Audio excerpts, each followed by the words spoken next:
Hello student, NCA की online study में आप सबका स्वागत है। उम्मीद करता हूँ आप सब स्वस्थ होंगे, मस्त होंगे। ठीक है, तो चलिए हम हमारा चैप्टर आगे बढ़ाते हैं, थोड़ा सा नेक्स्ट स्टेप पर चलते हैं। सबसे पहले कल की क्लास में जो किया उससे रिलेटेड एक क्वेश्चन करेंगे, जिससे कि कल वाला भी आपका सारा मैटर रिवाइज हो जाएगा। हम चैप्टर कर रहे हैं एडमिशन ऑफ ए पार्टनर। कौन सा चैप्टर कर रहे हैं हम? एडमिशन ऑफ ए पार्टनर, जिसके अंदर हम क्या कर रहे हैं? रेशो निकालना सीख रहे हैं। कौन सा ratio? New profit sharing ratio. तो हम 9th नंबर क्वेश्चन करने जा रहे हैं, जिसके अंदर रेशो का हर टाइप का क्वेश्चन आया है। तो सबसे पहला देखिए क्या है। RT दो पार्टनर्स हैं जिनका रेशो है किसी फर्म में 3:2। S ज्वाइन कर रहे हैं, फर्म को S ज्वाइन कर रहा है, मतलब S का एडमिशन हो रहा है, और हमें ये नहीं बताया हुआ कि S का शेयर कितना है। ठीक है, तो R क्या कर रहा है? अपने शेयर का 1/4 शेयर सरेंडर कर रहा है, मतलब कि S को दे रहा है, और T अपने शेयर का 1/5 किसको दे रहा है? S को दे रहा है। तो देखिए किस तरीके से इसे हम सॉल्व करेंगे। क्या कह रहे हैं हमें? R और T का पुराना रेशो। R कितना सेक्रीफाइस कर रहा है या कितना सरेंडर कर रहा है? अपने शेयर का। R का शेयर कितना है? 3/5। 3/5 का 1/4 किसको दे रहा है? वो S को दे रहा है। और T अपने शेयर का 1/5 किसको दे रहा है? S को दे रहा है। ठीक है, तो न्यू रेशो कितना आएगा? R का पुराना शेयर, जिसमें से उसने 3/20 किसको दे दिया? S को दे दिया, तो उसके पास कितना बच गया? 9/20। T का पुराना शेयर 2/5 माइनस 2/25 उसने S को दे दिया, तो उसके पास बच गया 8/25। S के पास कितना आ गया? 3/20। 3/20 तो उसे मिला R से, और 2/25 उसे मिला T से, तो टोटल शेयर S के पास कितना आ गया? 23। तो न्यू रेशो क्या हो गया? 9:8:23। नेक्स्ट केस देखते हैं हमारा। देखिए नेक्स्ट केस हमारा क्या है। A and B are partners. They admit C for 1/4 share. In future, the ratio between A and B would 2:1. A और B का पुराना रेशो हमें नहीं दिया हुआ। इसका मतलब A और B का पुराना रेशो क्या है? 1:1। और वो एडमिशन किसको दे रहे हैं? C को एडमिशन दे रहे हैं। कितने शेयर के लिए दे रहे हैं? 1/4 शेयर के लिए दे रहे हैं। और इनका फ्यूचर प्रॉफिट शेयरिंग रेशो कितना है? 2:1। तो देखते हैं इस क्वेश्चन को कैसे सॉल्व करेंगे हम। Case number 2। सबसे पहले तो लेट करेंगे फर्म का प्रॉफिट 1, C का शेयर 1/4, रिमेनिंग 3/4। अब देखो उनका पुराना शेयर कितना था? 1/1, और नया शेयर उनका कितना बताया जा रहा है हमें? 2:1। तो हम जो ये 3/4 हमारे पास बचता है ना, इसको 2:1 में डिस्ट्रीब्यूट कर देंगे। किसमें डिस्ट्रीब्यूट कर देंगे? 2:1 में, मतलब कि फ्यूचर प्रॉफिट शेयरिंग रेशो में। तो 3/4 का 2/3, 2/4, 3/4 का 1/3, 1/4, और न्यू रेशो आ गया 2:1:1। ठीक है, तो ये केस भी हो गया हमारा। नेक्स्ट केस देखिए। A और B दो पार्टनर्स हैं जिनका रेशो है 3:2, और 1/5 के लिए वो C को एडमिशन दे रहे हैं, और C 1/5 of his share from A से मिल रहा है उसको, और 4/5 शेयर किससे मिल रहा है? B से मिल रहा है। तो देखिए इस टाइप का क्वेश्चन आपको कैसे सॉल्व करना है। ओल्ड रेशो A और B का 3:2, C आ रहा है 1/5 के लिए, और C A से कितना ले रहा है? 1/5 का 1/5, कितना? 1/25, और 1/5 का 4/5 उसे किससे मिल रहा है? B से मिल रहा है। तो A का न्यू शेयर पुराना था 3/5, C को कितना दे दिया उसने?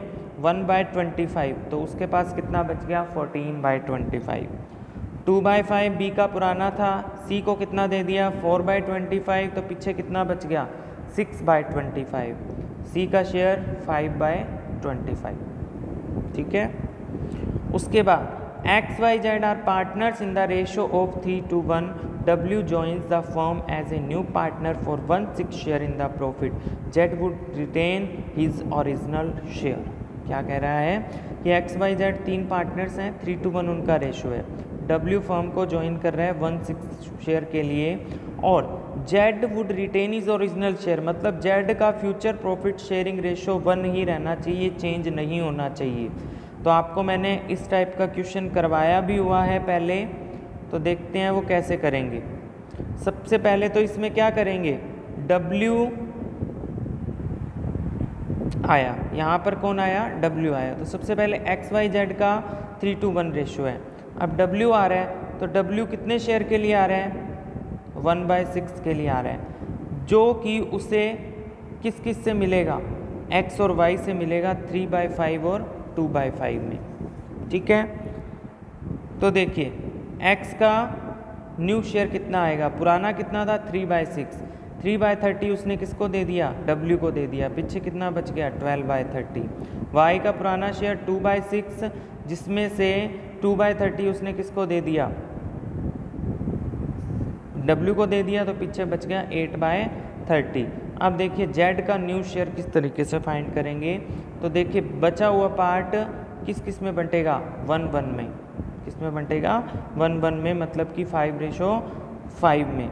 ठीक है, तो हम 1/6 को किस में बांट देंगे, 5/5 में, हमारे पास आ जाएगा 12/8/5/5। नेक्स्ट देखते हैं, A और B are equal partners, they admit C and D as a partner with 1/5 and 1/6 share respectively. अब देखिए 2 पार्टनर आ रहे हैं, कौन आ रहे हैं, 2 पार्टनर आ रहे हैं, तो कोई फ़र्क नहीं पड़ेगा। सबसे पहले देखिए 1 करेंगे फर्म का प्रॉफिट, 2 पार्टनर आ रहे हैं तो दोनों का कंबाइंड रेश निकालेंगे, तो कितना आ गया 11/30, तो 1 - 11/30 कितना आ गया 19/30, जिसको हम पुराने A और B में बांट देंगे और C और D का डिनोमिनेटर सेम कर देंगे और आंसर आ जाएगा। ठीक है, यहाँ भी हमने डिनोमिनेटर ही सेम किए थे बेटा, ध्यान रखना। उसके बाद नेक्स्ट देखिए, हो गया ये क्वेश्चन हमारा। ठीक है, ये क्वेश्चन हमारा यहीं कंप्लीट होता है। तो हमने अभी तक क्या सीखा है, रेशो से रिलेटेड सारे क्वेश्चंस कर लिए हैं कि admission of A partner chapter में रेशो किस तरीके से फाइंड किया जाता है। आज हम जो सीखने वाले हैं वो गुडविल के बारे में सीखने वाले हैं। किसके बारे में सीखेंगे हम अब, गुडविल के बारे में। तो देखिए, valuation and adjustment of goodwill. तो गुडविल की वैल्यूएशन करनी तो आपको आती है एवरेज प्रॉफिट मेथड से, ठीक है, सुपर प्रॉफिट मेथड से, कैपिटलाइजेशन मेथड से। ट्रीटमेंट उसका क्या होता है या अकाउंटिंग किस तरीके से की जाती है वो बताता हूँ। देखो इसके अंदर मेथड है, सबसे पहला है, आपको पता है कोई भी पार्टनर जब बिजनेस में आएगा, नया पार्टनर आएगा, तो वो क्या क्या लेकर आएगा। एक तो वो कैपिटल लेकर आएगा, बिजनेस में लगाने के लिए क्या लेकर आएगा, कैपिटल लेकर आएगा, और एक क्या लेकर आएगा, गुडविल लेकर आएगा। और न्यू पार्टनर जितनी भी गुडविल लेकर आता है वो पुराने पार्टनर्स में डिस्ट्रीब्यूट की जाती है। क्यों डिस्ट्रीब्यूट की जाती है, क्योंकि जब नया पार्टनर आता है तो पुराने पार्टनर सैक्रिफाइस करते हैं। सैक्रिफाइस का मतलब कुछ प्रॉफिट का हिस्सा उन्हें देते हैं नए वालों को, ठीक है। तो इसलिए पुराने पार्टनर जो वो गुडविल लेकर आता है उसको खुद में डिस्ट्रीब्यूट करते हैं। तो देखिए इसकी कंडीशन है कि वो गुडविल कैसे कैसे लाता है। तो सबसे पहले क्या कह रहे हैं, when goodwill is paid privately, मतलब कि वो फर्म में नहीं लेके आ रहा, प्राइवेटली वो सेटलमेंट कर रहे हैं पार्टनर्स आपस में कि हम तेरे को इतने रुपए गुडविल के एडजस्ट कर लेंगे, लेकिन उसकी बिजनेस में कोई भी कहीं भी एंट्री नहीं हो रही। तो इसकी हमें कहीं भी कोई एंट्री नहीं कर रही। जब गुडविल को प्राइवेटली पेड किया जा रहा है, मतलब कि आउटसाइड द बिजनेस के बाहर ही पेड किया जा रहा है, तब हमें इसकी कोई एंट्री नहीं करनी। नेक्स्ट कंडीशन सुनिए, नेक्स्ट कंडीशन क्या है, goodwill is brought by the new or incoming partner and retained in the business. मतलब कि जब कोई पार्टनर क्या लेकर आ रहा है, गुडविल लेकर आ रहा है और वो बिजनेस में रिटेन कर रही है, मतलब कि सबसे पहले देखो, नया पार्टनर क्या लेकर आया, गुडविल की अमाउंट लेकर आया। ठीक है, नया पार्टनर क्या लेकर आया, गुडविल की अमाउंट लेकर आया। अब देखो, अगर वो कैश में लेकर आ रहा है तो सबसे पहली एंट्री होगी cash account debit to goodwill. क्या एंट्री होगी सबसे पहली, कैश टू गुडविल। और कैपिटल लेकर आया है तो कैश टू कैपिटल, मान लो सी आया है तो सीज कैपिटल। अब देखो, कैश टू, इसकी कंबाइंड एंट्री क्या हो जाएगी, cash to capital, cash to goodwill. या तो आप ये दोनों एंट्री कर सकते हो अलग अलग सेपरेटली, या फिर आप इसको, इन दोनों को कंबाइंड भी कर सकते हो इस एंट्री के साथ। ठीक है, ये आपकी मर्जी है। तो अगर आपने कंबाइंड एंट्री की तो क्या की, cash account debit to new partners capital account to premium for goodwill, या गुडविल सीधा भी लिख सकते हो। ठीक है, अब उस गुडविल को क्या करना है, आपने पुराने पार्टनर्स में डिस्ट्रीब्यूट कर देना है। किसमें, पुराने पार्टनर्स में कहूँ या सैक्रिफाइसिंग पार्टनर्स में, मतलब जो भी पार्टनर सैक्रिफाइस कर रहा है। अच्छा, अब एक चीज़ और आ गई यहाँ पर कि हमें यहाँ पर क्या चाहिए होगा, सैक्रिफाइसिंग रेशो भी चाहिए होगा।